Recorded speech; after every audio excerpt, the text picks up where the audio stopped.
Vous, oui, vous, VUS, vous, chers internautes, imaginez une bibliothèque, une librairie à Brazzaville ou à Pointe-Noire, des étagères pleines de livres aux pages jaunies, mais presque personne pour les feuilleter.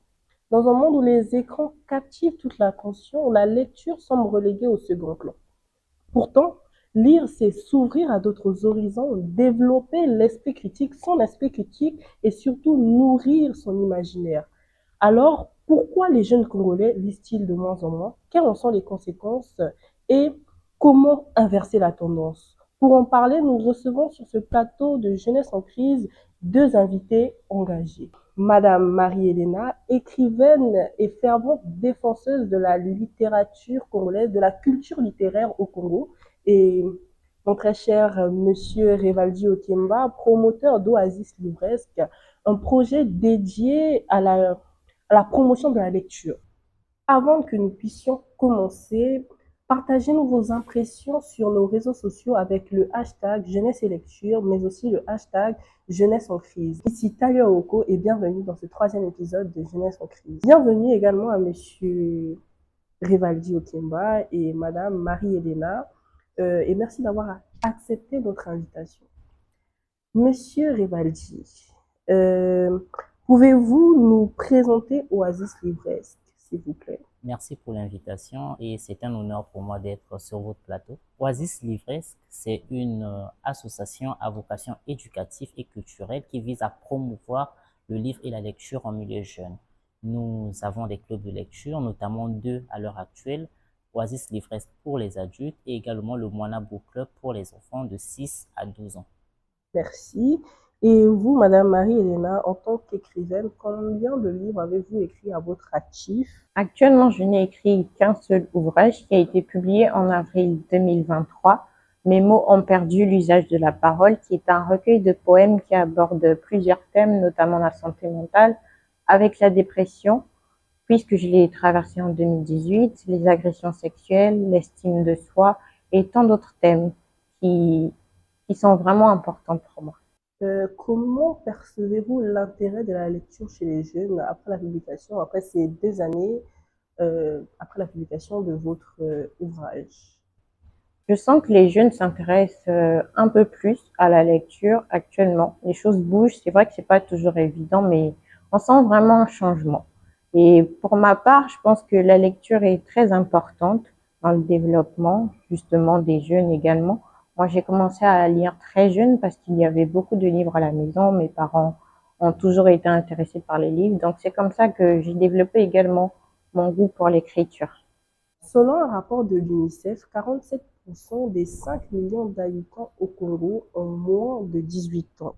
Pourtant, les observations montrent que la lecture occupe une place de plus en plus réduite. Monsieur Okemba, Rivaldi, si vous me permettez de vous Bien sûr. tutoyer, euh, comment, ou plutôt, quelles sont les différentes raisons qui font que la lecture intéresse de moins en moins les jeunes? Donc, ce qui est vrai, ce n'est pas qu'une question du Congo ou d'Afrique. La lecture, les jeunes ne lisent pas un peu partout. Une des premières raisons pour moi qui fait que les jeunes ne lisent pas, c'est parce qu'ils savent pas pourquoi lire. Et ça, c'est un problème que nous, de notre côté, avec Oasis Les Fresques, on essaie de pouvoir montrer aux jeunes les bienfaits de la lecture avec des événements que nous organisons. Et aussi avec le numérique qui est de plus en plus présent, les jeunes passent plus de temps, préfèrent passer plus de temps sur les réseaux sociaux, sur TikTok, Facebook, mais ils laissent de côté la lecture. Donc, ce serait intéressant, bon, disons. Donc, les deux causes principales, selon moi, c'est déjà ça. Pourquoi lire, ils ne savent pas, et également le fait qu'il y ait le numérique qui est aussi présent. Et après, il y a aussi la culture du livre qui n'est pas récurrent en Afrique ni un peu partout dans Mhm. le monde, du fait que nos parents, pas toujours, n'incitent pas les enfants à lire. Pas comme notre très chère Marie-Hélène Ouais, qui nous, on était a eu des remplie parents de qui ont, livres avec plein ouais, nous, on a eu d'étagères des pleines parents de livres. qui connaissaient quand même un peu l'importance de la lecture et qui nous en offraient. Moi, personnellement, ma maman m'offrait beaucoup de livres et ça m'a beaucoup aidé aussi dans ce que je fais Moi, je aujourd'hui. parle de jeunes, il y a moi aussi, hein. Moi, personnellement, je suis pas quelqu'un qui lit beaucoup, mais je lis, ça m'arrive de, comme la dernière fois, vous m'avez envoyé un livre via numérique. Vous voyez un peu, c'est des différentes manières de lire, mais Oui. peut-être les jeunes ne le comprennent pas ainsi. Ils se disent que lire, c'est seulement ouvrir un bouquin. Pourquoi lire un livre? Ouais. Je me rappelle, il n'y a pas très longtemps, quand j'ai abordé ce sujet avec un passant, histoire de faire connaître un peu mon émission, ma page. Il m'a dit, Nathan, un livre pour Annie. Bah, c'est vraiment, on a 5000 livres. Et Ouais, vous ça voyez c'est un clair. peu ce genre de réflexion, c'est réduit en fait. Ça Après, montre le niveau après de c'est quand même mentalité. aussi intéressant le fait que la personne te dise que si je lis, est-ce qu'on va m'offrir quelque chose? En fait, il faut faire des challenges qui permettront aux jeunes de prendre goût à la lecture. Euh, Ailleurs, il y a des concours de lecture rapide, par exemple, des compétences de lecture rapide, où après on vous offre des choses. En fait, c'est ça en fait la culture lecture. Si les jeunes ne lisent pas, mais proposez-leur des choses qui va faire en sorte que ils puissent apprendre et arriver à lire. Et après, disons que ça, tout, tout passe par le bas âge, hein. Tout passe par quand on est jeune. Si dès la basse enfance, on ne t'apprend pas à lire, on te dit pas pourquoi lire, on te dit, ah non, on va lire. Qu'est-ce que tu vas faire? Ouais. Tu vas te dire, ah non, c'est une punition. La plupart des jeunes prennent le fait de lire comme une punition. Mhm. Même leurs propres cours, pour Ouais. leurs propres études, leurs propres réussites, ils disent, ah non, Malheureusement. voilà, un peu, c'est un petit peu Ouais, compliqué. c'est vraiment dommage.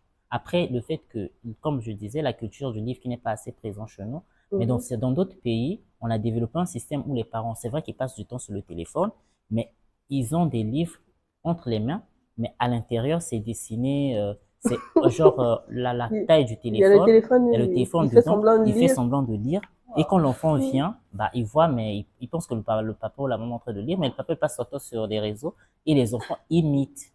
Ils se disent que papa est en train de lire et les enfants arrivent à imiter ça. Et moi, j'ai Exactement. eu à lire quelque part une personne qui me disait, quand il était plus petit, leur maman ne savait pas lire, leur maman était et elle lisait pas. Mais pour donner goût à la lecture aux enfants. Et c'était son objectif que ces enfants fassent des études et avancent plus loin, aussi loin que possible. Et s'arranger à faire la cuisine plus tôt dans la matinée. Et à chaque fois que les enfants rentraient, ils trouvaient leur maman en train de lire. Maman, qu'est-ce que tu Et lis? elle Tu fais lisait quoi? pas, en fait, parce qu'elle sait pas lire.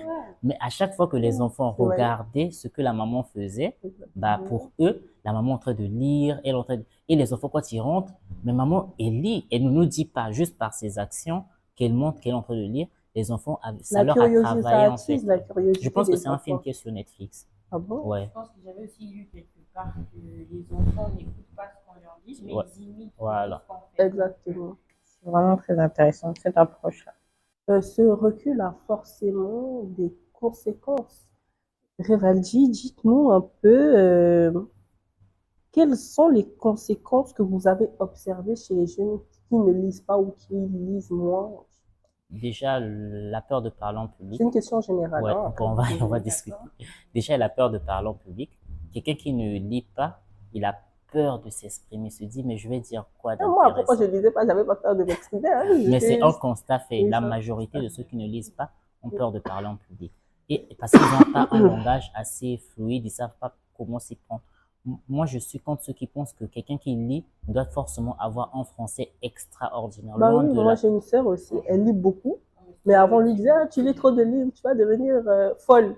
À force de trop lire, de trop savoir, bah tu perds la raison. Non, Au fond, on n'utilise c'est même pas ça. pas notre mémoire à 10%, tu vois. Donc, on peut lire autant qu'on peut, et ce n'est même pas, on n'usera jamais notre cerveau, parce qu'on va pas devenir fou, parce que on a lu trop, quoi. Marie-Hélène, la lecture est souvent associée à la créativité. Ne penses-tu pas que le fait de ne pas lire pose un problème de créativité? Les jeunes n'arrivent plus à s'imaginer des scènes parce que quand tu lis un livre, c'est découvrir une histoire à chaque page.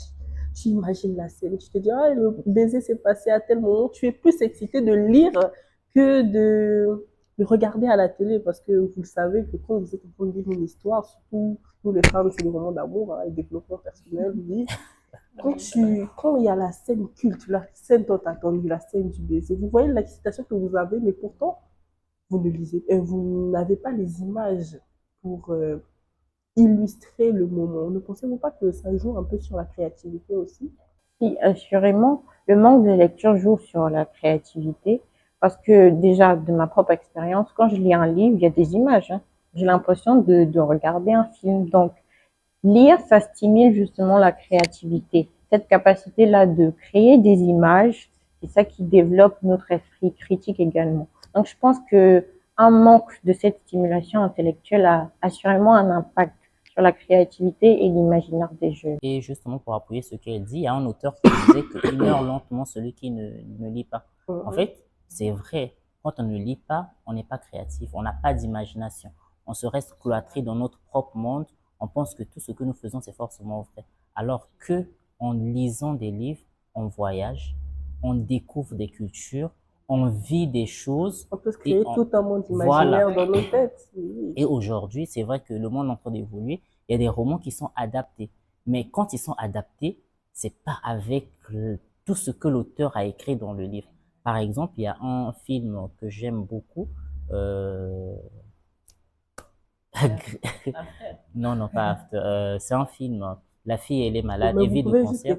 Ouais, elle avait un cancer, une maladie respiratoire, elle ne pouvait pas voyager, par exemple, et tout.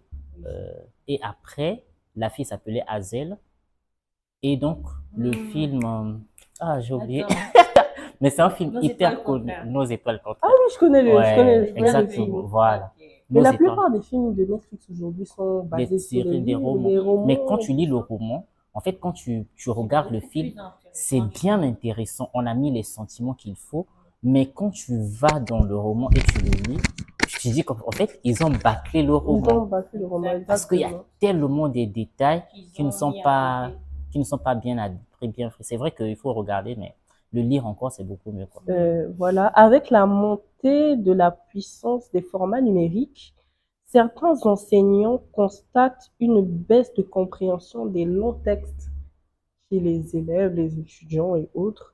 Selon vous, ce changement est dû au mode de consommation de l'information qui nuit souvent aux compétences essentielles, en fait. Le fait de ne pas lire, est-ce que ça nuit aux compétences essentielles? Parce que moi, je vous assure que moi, au collège, je vois un long texte comme ça, là, ça me saoule direct, j'ai pas envie de lire. Et quand j'ai commencé à m'intéresser aux livres, aux romans, même si j'en lisais pas beaucoup, bah, aujourd'hui, quand je vois un long texte, je le lis sans souci, je sais comment le résumer, tout ça. Est-ce que vous ne pensez pas que cela nuit un peu aux compétences essentielles des jeunes? Aussi, bien sûr. Parce que maintenant, on remarque une accessibilité rapide aux informations. Donc, un jeune aujourd'hui va te dire pourquoi je vais lire alors que je peux avoir cette information rapidement sur une vidéo YouTube, je sais pas, sur Instagram.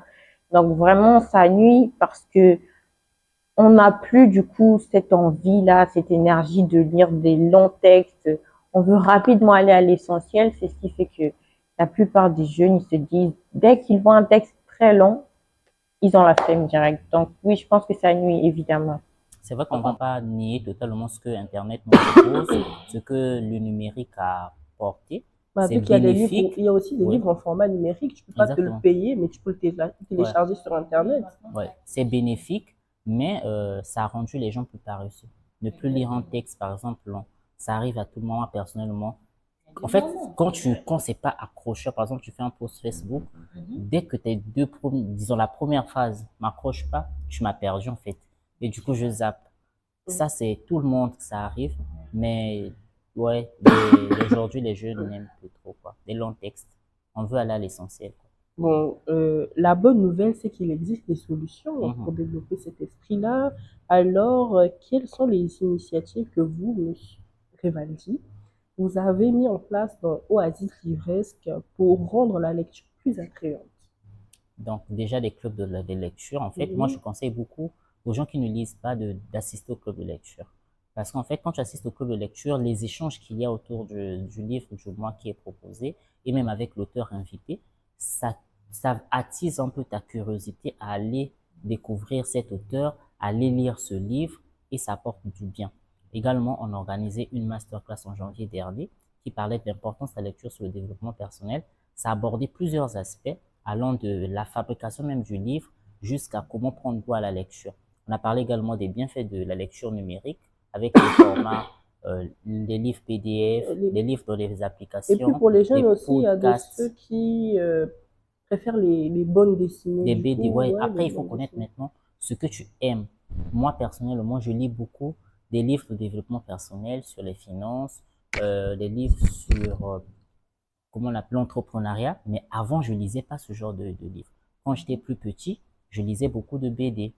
Après, quand je suis arrivé au lycée, bah, je lisais des romans. Des romans, voilà. Et en fait, après, ça évolue avec le temps. C'est pas les mêmes choses que moi je lis que Rose forcément lit. Moi, par exemple, je lis pas les thrillers. Ça me plaît pas du tout. Des romans policiers, ça me plaît pas du tout. Mais il y a des gens qui sont fans de ça. Il y a des gens qui aiment des mangas. Ouais. Moi, j'aime pas les mangas. Bon, moi, je pense que j'ai lu qu'un seul roman policier de toute ma vie et c'est ce roman qui m'a donné envie de lire parce que c'est un roman à la fois policier mais aussi exotique. Il y avait quelque chose. Mais moi, à mon jeune âge, c'était un livre à déconseiller au moins de 18 ans, j'avais 14 ans, donc forcément, ce qui était à C'était l'intérieur, encore ça a interdit, ouais. attisé ma curiosité. C'était la première fois que je lisais un livre et je l'ai terminé en une semaine. C'était un livre de près de 200 pages, San Antonio Serial Killer. Je vous assure que c'est ça qui m'a donné envie de lire. L'année qui a suivi, je pense que je suis passée en quatrième ou en troisième. Je vous assure que j'ai voulu passer ce livre à tout le monde. Comme ça, tous, on avait le livre. J'ai voulu créer un club de lecture juste à cause de ce livre. Voilà. Après, on a commencé à se partager des livres, des BD. Ça part Ouais. de là, En fait, oui, c'est ça. En fait, il faut varier. Il faut se connaître à tout moment de notre vie. C'est vraiment se connaître. Les goûts, ça varie avec le temps, avec les objectifs de vie et tout. Marie-Hélène, penses-tu adapter ton style d'écriture avec penses-tu adapter ton style d'écriture ou ton éthique pour toucher un public plus jeune? Par exemple, est-ce qu'un jour tu penseras nous proposer, par exemple, Une BD une BD ou un manga, je sais pas. Bon, je sais pas, mais ça évolue. Moi, j'écris beaucoup plus au feeling. Et bon, c'est vrai que les messages que je souhaite vraiment véhiculer, j'aimerais vraiment qu'ils touchent les jeunes. Donc, je m'attelle à mettre des thèmes qui vont dans le même sens que l'identité, la recherche d'identité, la quête d'identité, la santé mentale, qui est tabou encore actuellement, mais les choses bougent. Donc, bon, pour adapter BD, je sais pas, hein, mais ça peut évoluer, bien sûr, et avec le temps. Les formats innovants comme les livres audio, les plateformes interactives, des clubs de lecture parfois en ligne, hein, où vous êtes là en visioconférence et tout, pourrait-il aider à réconcilier les jeunes et la lecture? Bien sûr, beaucoup. Surtout les livres audio. C'est gratuit sur YouTube. Mais est-ce que vous savez que le livre que vous m'avez envoyé, bah, je l'ai mis en audio parce que j'aime pas lire les Moi, je livres en suis- format numérique. Je sais pas, toucher le papier, il y a un sentiment ouais. différent. Les livres audio existent, en fait, personnellement, je l'utilise. Il y a des moments où tu n'as pas le temps de t'asseoir et lire, mais quand tu es dans un bus, dans un taxi, Ça tu mets stimule aussi tes ton esprit écouteurs, aussi. ça travaille également ton sens d'écoute et ta concentration. Exactement. Tu sauras que non, là, c'était telle Et si partie, tel parfois quand je chapitre. prends le livre, ben, j'ai l'impression que je l'ai lu. Voilà. Simplement parce que ben, je l'ai écouté avec beaucoup Exactement. d'attention. Enfin, quel est le rôle des parents, nos très chers parents, dans la culture du livre chez les jeunes? Quel rôle doivent-ils jouer dans ce combat? Très belle question.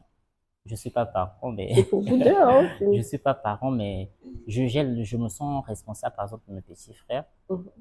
C'est de ma responsabilité de leur aider à lire. C'est la responsabilité des parents, mais il faut pas blâmer tous les parents. Tous les parents n'ont pas eu la même chance que certains et ils ont pas eu les mêmes opportunités ou d'aller loin dans les études pour comprendre tout ce qui est important, c'est la lecture. On ne peut pas les blâmer. Exactement.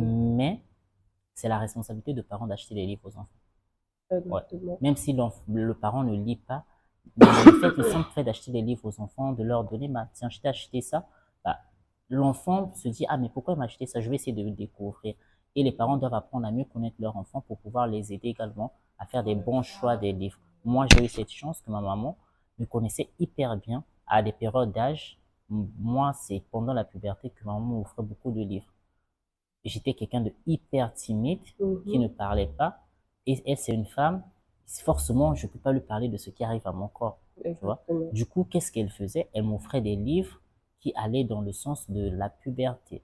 pour me permettre vraiment de comprendre que telle chose va arriver dans ma vie à une certaine période de ma vie. Donc ça, voilà, à défaut d'en parler, c'est ça. Ce sont des Oui. astuces comme ça. Il y a aussi le fait de lire un livre à vos enfants, là, je sais Ouais. pas, vos futurs enfants. Bon, c'est vrai qu'on n'a pas vraiment cette culture en Afrique. Mais je pense que c'est très important aussi, hein, à nos futurs enfants. Ne vous inquiétez pas, papa ou maman, on vous lira des livres, hein, on vous lira des livres. En avant tout cas, d'aller- moi, ouais, je le ferai, bien sûr. Je connais l'importance. Bon, c'est vrai, comme Rivaldi l'a dit, on peut pas blâmer tous les parents non plus. Ils sont pas nés avec forcément les mêmes opportunités, ils n'ont pas grandi dans la même culture. Et moi, j'ai eu la chance, j'ai eu des parents qui aimaient lire, qui lisaient beaucoup. Donc, je pense que, comme Rivaldi l'a dit, pour les accompagner, c'est justement leur offrir des livres. Ça, c'est pas très présent dans notre culture, par contre, je pense. Donc oui, c'est une des solutions, offrir des livres. À la place des jouets, Voilà, comme parfois, offrir les livres. tu offres une BD éducative, pardon. Vraiment des jouets ludiques comme ça, je pense que ça pourrait vraiment contribuer. On a beaucoup de belles librairies qui sont assez bien Euh, équipées ici. Bah, Avant de nous quitter, parce que nous arrivons au terme de notre épisode du jour, avez-vous un conseil, un dernier mot pour encourager les auditeurs à lire davantage? Regardez la caméra. je vais dire ce que j'aime dire. Derrière, aux jeunes qui me regardent ou qui regardent ce podcast, j'aimerais leur dire que derrière l'ambition, il y a la lecture. J'aime beaucoup cette phrase qui m'a été dite par une consoeur et aujourd'hui, ça me travaille beaucoup. En fait, pourquoi est-ce que derrière l'ambition, il y a la lecture? Tous les grands hommes que nous connaissons, s'ils sont devenus ce qu'ils sont, la grande majorité, c'est parce qu'ils lisaient des histoires des personnes qui ont fait des choses qui les ont impactés. Nous également, si on veut faire des choses grandioses, bah, il faut qu'on lise. Aussi, avec le club de lecture, je souhaiterais que ce club ne soit pas que seulement un lieu d'échange ou de lecture, mais que ça soit une culture que nous promouvons au Congo autour du livre. Comme j'aime également le dire, nous voulons oser faire du livre et de la lecture avec Oasis Livresque en sport national. Madame Marie-Hélène, un dernier mot. Déjà, merci pour cette belle occasion de m'exprimer. Avant de dire mon mot de la fin, j'aimerais vous dire d'abord de lire mon livre. Donc, le voici. J'ai omis de le présenter au début. Donc, c'est Mes mots ont perdu l'usage de la parole, disponible sur Amazon et sur Tama. Alors, le mot que j'aimerais dire, c'est qu'il faut lire, c'est très important. Ce que je suis, je le dois à la lecture en partie. Étant quelqu'un de très renfermé, de très timide, donc je m'évadais naturellement dans les livres et cela m'a et cela m'a permis justement de pouvoir m'épanouir et pouvoir aujourd'hui faire entendre ma voix. Si je n'avais pas lu, si je n'avais pas eu cette culture, je pense que je ne serais pas aussi plus à l'aise à m'exprimer ainsi en public. Donc, comme Rivaldi l'a dit également, derrière l'ambition, il y a un livre. Donc, tenez un livre. Nous arrivons à la fin de cet épisode. Nous espérons vous avoir donné des pistes sur des pistes de réflexion et surtout l'envie de lire, parce que c'est ce qu'on veut, vous donner l'envie de lire. Alors, à vous, chers auditeurs, à vous, chers internautes, dites-nous un peu quel est le dernier livre qui a impacté votre esprit, rien que la couverture, hein, quelle impression ça vous a fait, ça vous a donné, quel sentiment, parce que la plupart du temps, on dit ne jugez pas un livre à sa couverture. Quelles sont les impressions que vous avez eues? Partagez-nous vos impressions sur nos réseaux sociaux avec le hashtag Jeunesse en crise et le hashtag Jeunesse et lecture, comme je l'ai dit tout à l'heure. Merci à Jeunesse Perspective d'Avenir pour ce beau cadre. Merci à Oasis Livresque, car sans vous, peut-être sans vous, Monsieur Rivaldi, nous ne serons pas là aujourd'hui. Parce que vous m'avez beaucoup interpellé. Parce que j'étais là la dernière fois à la masterclass, je me suis dit, bon, un jeune comme moi, comme ça, il pense à faire un club de lecture. C'est très important. Peut-être que je vais venir passer un petit coucou. Vous m'avez dit que bientôt, il y aura une masterclass, quoi. Non, à la fin de le club de lecture, c'est demain déjà, vendredi. Ouais. Oui, après, bon, comme l'émission sortira certainement en mars, bah, le dernier vendredi du mois de mars, il y aura le club de lecture. On va recevoir une jeune autrice. Bah, on vous invite, allez sur nos réseaux sociaux, Oasis Livresque, pour avoir toutes les informations. Merci à tous et à très vite dans un nouvel épisode de Jeunesse en crise. Merci.